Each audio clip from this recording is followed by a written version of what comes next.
Of course, no final decision yet from Secretary Clinton whether she's going to make another White House run. In the meantime, she has joined the Clinton Foundation, of course, at the Clinton Global Initiative, which brings philanthropists and CEOs together with nonprofits to make concrete commitments aimed at some of the world's toughest problems.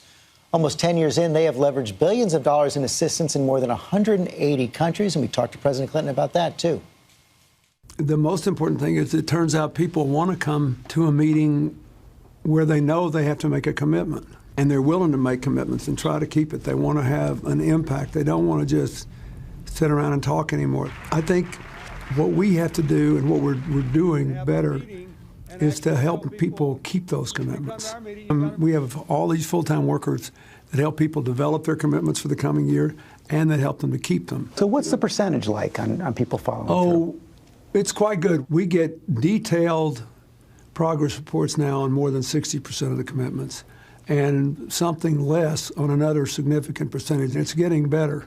We've also gotten better at getting multi-party commitments. Like, for example, the first big thing we announced here was built on something I saw at Sandy when we had the relief. And Chelsea said to me one day, said that we ought to just volunteer, we ought to go out. So I said, how many people do you think we can raise? And she said, 1,000 in 8 hours.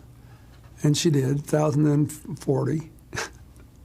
And I said, when are we going? She said, next Sunday. I said, Chelsea, do you know how hard it is to keep 1,000 people busy for 8 hours? She said, we got it covered. So I go out there, and sure enough, they had it covered because Team Rubicon, you know, the veterans of Iraq and Afghanistan, these young people who are great at deploying. They spent days down there. They spent longer than they'd ever spent any place else. One of the biggest commitments here at CGI this year, a big project, $1.5 billion to help fund women and entrepreneurs all across the world. And Secretary Clinton also announced her big project to kind of track how women are doing around the world. Is that the project you're most excited about this time around? Yes, because it, coming out of this CGI, and because it has so many implications for other things. In the poor countries of the world, if we could get all the girls in school and all the young women in the labor markets, it would do more than anything else to lift them out of poverty. One of the great big tests we're all looking at in the rich countries is Japan. What about Prime Minister Abe, this great aggressive economic program? Reminds me of us in 1992. Is it going to work? And the answer is maybe, but Japan's getting older, they have a very low birth rate, and they don't take immigrants yet. They're not comfortable with that. The answer is it will work, in my opinion. It will work, and it'll work for about 20 years, time for them to get used to it. They're going to have to take immigrants.